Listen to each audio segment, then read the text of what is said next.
மீனாப்பட்டி சமையலில் ஸ்டஃப்டு குழி பணியாரம் பண்ண போகிறேன். அதுக்கு இட்லி மாவு எடுத்துட்டுருக்கேன்.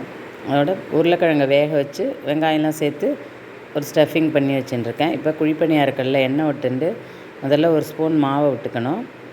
விட்டுண்டு இந்த உருளைக்கிழங்கு கறியை இந்த மாதிரி உருட்டி வச்சுட்டுருக்கேன். அதை அதில் நடுவில் வச்சுட்டு மேலே கொஞ்சம் மாவை விட்டுக்கிறேன்.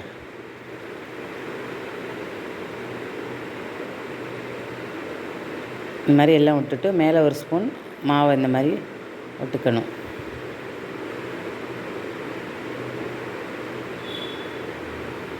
இந்த மாதிரி எல்லாத்தையும் விட்டுட்டு இது நல்லா வெந்தோடனே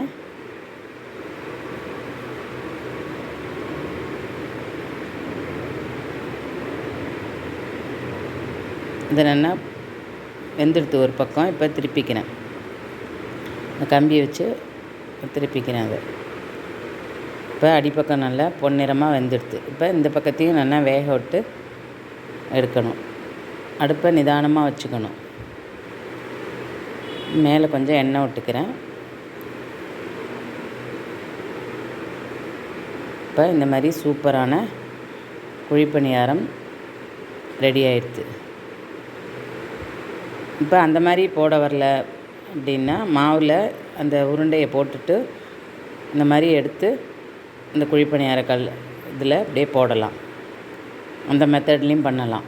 அப்போது நல்லா வருது.